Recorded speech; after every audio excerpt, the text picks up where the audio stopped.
32 male, have been married to my wife Kate, 30F, for 4 years, together for 9. Our relationship has been amazing, loving and supportive. We have good communication, hardly ever argue, and our bedroom life has gone from strength to strength over the years. We discussed cheating in the past and I was always clear that we would be over if it ever happened. Kate went home to visit her family last weekend, which was fairly normal. Before she left on the Friday night, we had a minor argument about keeping the house tidy, so our communication was limited on Saturday, but I knew she was going out to meet some friends at a bar. I trusted her 100%, so didn't think anything of it. Before I fell asleep, I texted her saying that I hope she had a nice night.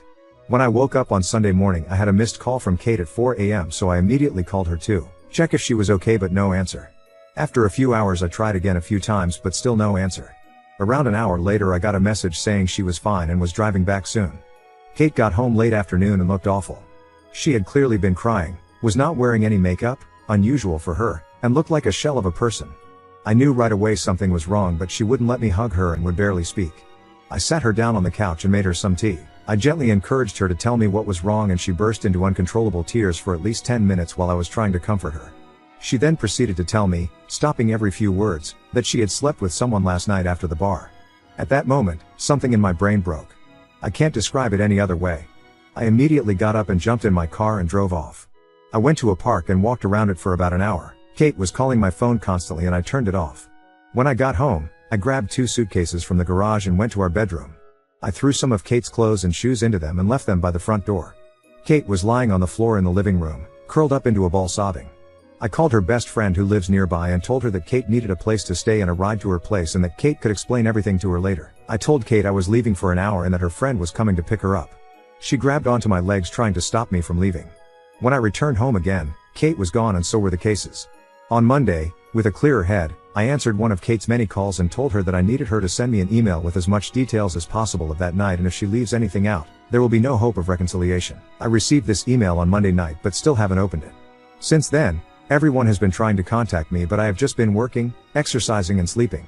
One of her friends turned up at my house with an attitude demanding an explanation. I told her to speak to Kate and close the door in her face. I have also been speaking to divorce lawyers, have moved money into separate accounts and blocked Kate and all of her friends on everything. Everything I have done since I found out seems like I have been on autopilot. I don't feel angry, upset or overly emotional. Just numb. Kate posted a note through the door yesterday asking me to meet tomorrow, but I'm conflicted. Should I meet her? Will it change anything? Is there any point in trying to reconcile? Is it normal to feel like a robot, and how do I snap out of this? Update 1. After reading your comments, I decided to meet with Kate but not read the email. Kate came to the house yesterday and when I opened the door she looked terrible. She tried to hug me and started mumbling apologies, but I stopped her and we sat down to talk. I started by telling Kate that I would be recording the audio of the conversation and she agreed. I then asked her to explain what happened and told her that I haven't read the email she sent. Kate said she had been at the bar with 2 friends, I know and like both of them, and told me what she had to drink. I was surprised at how little she drank because it was the same amount we would normally drink when going for dinner, a few glasses of wine and a cocktail. She admitted she was only slightly tipsy. One of her friends, Sarah, has a younger brother, Max, 27M, who came to pick them up around midnight. It's a running joke in their group that Max has had major crush on Kate since high school, and I had heard them joke about this. The 4 of them went to get some food and Max then dropped each one off until it was just him and Kate. Kate said she didn't want him to drive the 20 minutes to her parents' place after working all day, so would just order an Uber from his apartment. She went into his apartment to order the Uber but couldn't get one. Max suggested she should crash in his bed and he would take the sofa. He would then drop her off in the morning. Kate refused and continued to try to find an Uber. They were sitting on Max's bed and he kissed her. She kissed him back and they ended up having sex. After that she broke down crying from guilt and Max took her home. She cried for another hour, then tried to call me to tell me what she had done. We had to stop a number of times because Kate kept breaking down and crying hysterically. She told me it was a huge mistake, she got caught up in the moment, it was terrible, she only loves me blah blah blah. After she was done, I told her that her story didn't make sense, but it didn't matter at this stage because I was done. This caused another breakdown. I told her I was going to continue with the divorce preparations, but for the next month we would be separated with no contact. I also told her that we would both remain faithful, would get a full STD panel, and she would tell our mutual friends and family what happened. If she sticks to these conditions, I would be willing to meet again to see if there was any way forward other than divorce. She enthusiastically agreed to this but made it clear that she did not expect me to stay faithful to her. I know many of you will criticize this decision, but I need to be sure that divorce is the right option after I have had time to process everything that has happened. I am still 99% sure that is where we are heading, but I need to be 100% certain. Update 2. First of all, I'm not in robot mode anymore. I have been having bursts of intense feelings of anger and betrayal but have been keeping busy with work and exercise. My friends have also been great since they found out and have been dragging me out of the house to hang out. I decided to read the email and wish I hadn't. The story Kate told in the email was mostly the same, but there was no mention of going into Max's apartment to order an Uber. There were also pretty explicit details of what they did, for how long, and that they had apparently used a condom. I will never be able to forget this description. Many people who were originally criticizing me for kicking Kate out of the house have now apologized, but they can keep it. Kate's parents reached out to apologize and I spoke to them because we had a good relationship before all of this. They begged me to try to work it out but said they understood if I decided to get divorced. I didn't commit to either option. Kate's other friend, that was there that night, contacted me to tell me her side of the story. It mostly matched up, bar food home. She said Kate could stay over at her house but she refused, saying she was driving home early the next morning. Max apparently insisted that he would take Kate home. The version of the story that she told didn't mention Kate trying to get an Uber, only that Max invited her in and she accepted. I asked her if she had ever suspected anything before and she told me that about a year ago, she went to meet Kate for coffee but found Max sitting with her when she arrived. Apparently Kate looked guilty, but when asked about it she said they just met by chance. Sarah, Max's sister, also reached out to me and I spoke to her too. She was angry with both Max and Kate and told me a similar story. Apparently her whole family are angry with Max and she had not spoken to Kate since she found out. She apologized on behalf of her idiot brother and said she had warned him to stay away from Kate since high school. She didn't think anything else had happened between them. I have had zero contact from Kate but heard that she was going to be moving into an Airbnb near our house. Apparently she is not coping well and called in sick from work a few times over the last few weeks. She does have support from the friend she is currently living with and I asked her parents to keep an eye on her. Her parents came up to see her this past weekend. I went out with some friends at the weekend and ended up drunk at a bar. I was talking to a girl there who I probably could have gone home with, but I stopped myself because I wanted to keep my self-respect. Reading the email and hearing what they had done made me give up hope of repairing this. Especially when I know she is not being truthful with me on other things, so who knows. I will be moving ahead with the divorce and might not even wait a month before telling Kate that this is my final decision. Update 3. Kate sent me an email last week asking to pick up some things she needed for work. My lawyer told me not to prevent her from having access to the house or her possessions, so I reluctantly agreed that she could come over on Thursday night when I would be at the gym. I told her to be out by 7:30, but when I got home at 8 she was still there. When I walked in, she had left a few work-related items next to the stairs and she was chopping vegetables for dinner. She looked amazing with her hair and makeup done, wearing one of the dresses I like. The whole place had been tidied and cleaned. I calmly asked her to leave immediately and she made her way to the door but stopped and asked if we could speak.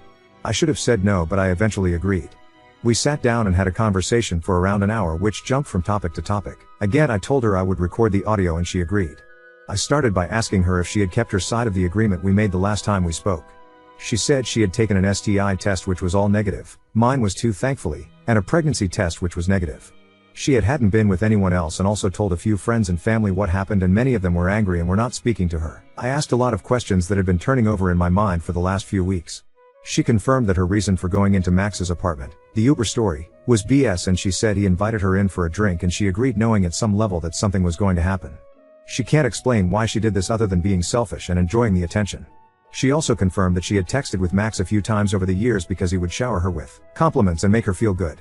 He would always initiate and she was apparently careful not to lead him on and said she had never sent him explicit messages or pictures. Kate also told me that they had hooked up about 6 months before we got together but never had sex. She admitted that she was always a bit curious. Her story about being caught at the coffee shop was that Max had texted her asking what she was up to and she had told him where she was. He then turned up. She swore this was the first time they had ever done anything since we had been together.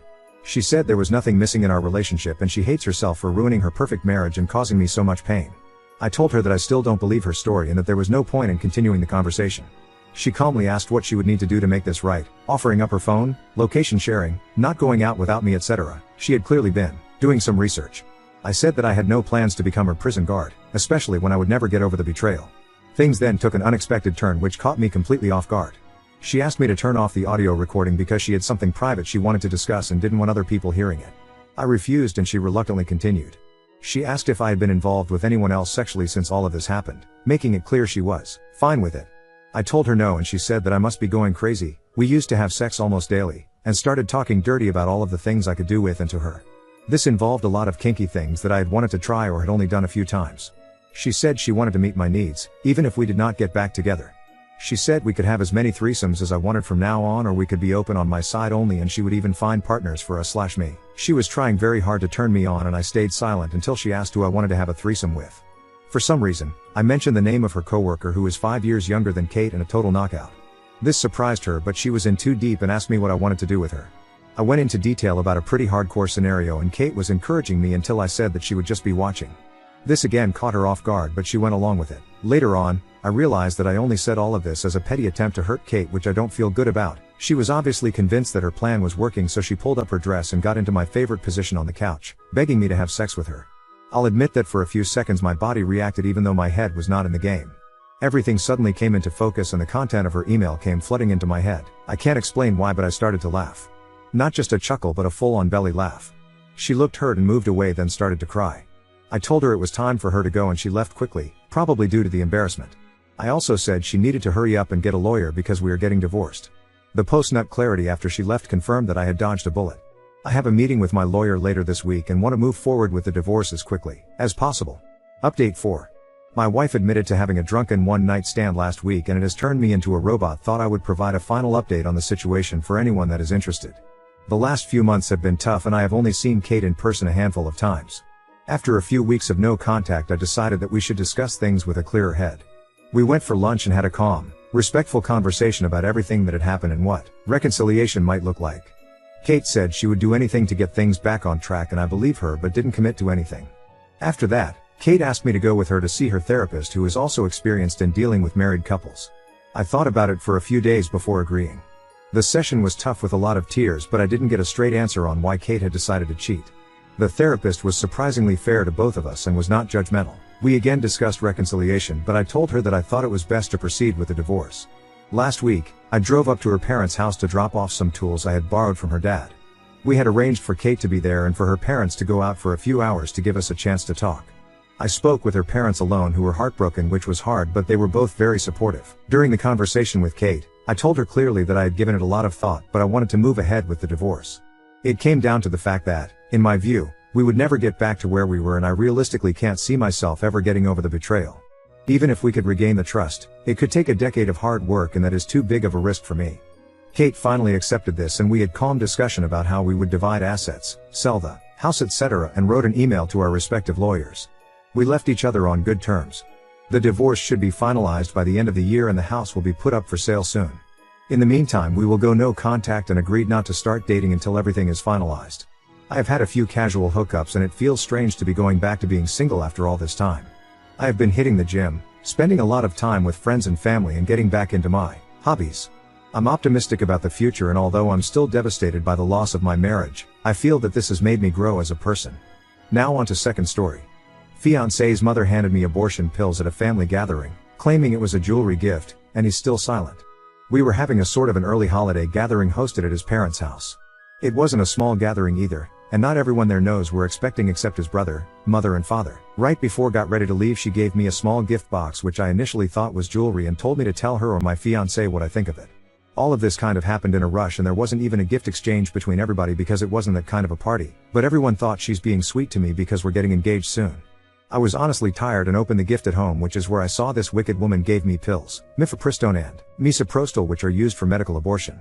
I understand she wasn't too happy about the news and obviously doesn't like me for fuck knows what reason, but kept it civil. So did I, but reaching this level? I genuinely don't know why she doesn't like me when the rest of the family is completely fine with me. I assume it's because of either my ethnicity or she has a superiority complex and believes I'm not good enough for her son because he graduated from a very prestigious university and has been financially privileged his entire life while I haven't been, even though now I earn my own money and we are pretty much equal. I simply don't know. I obviously told him and showed him and he saw how visibly upset I am, comforted me and said what she does/says to me doesn't reflect my worth and will talk to her. I don't understand why he do something about it immediately? It has been almost 24 hours. We are happy about this pregnancy and even though it wasn't exactly planned, it was welcome if it happened, and that is something him and I have discussed over a year ago. Edit to those wondering how she could have gotten abortion pills without being pregnant. They can be ordered online and delivered discreetly. You don't have to go to a clinic. Or she could have paid someone to get them. Either way, they are accessible and honestly I don't give a shit how she acquired them, it's what she did with them. Update 1. To start off, I didn't talk to any friends or family. I know the situation best and I tried to view it from everyone's perspective. To start off, I want to add background to everything so everyone can understand a bit better where I'm coming from. My partner is from a wealthy background and I am middle class, however my family has gone through periods when our electricity would be cut, my father doing any job to get vegetables, fruits and bread. I remember this vividly. And him crying and typing, so don't mind my spelling or whatever. while my partner has had everything on a silver platter and had seen the world by the time I had traveled further than neighboring countries. I do remember at the beginning, when I met him, I mentioned an experience of staying at a hostel. He had no idea what that was and I had to explain, and he was like, oh, so like when you go with a school.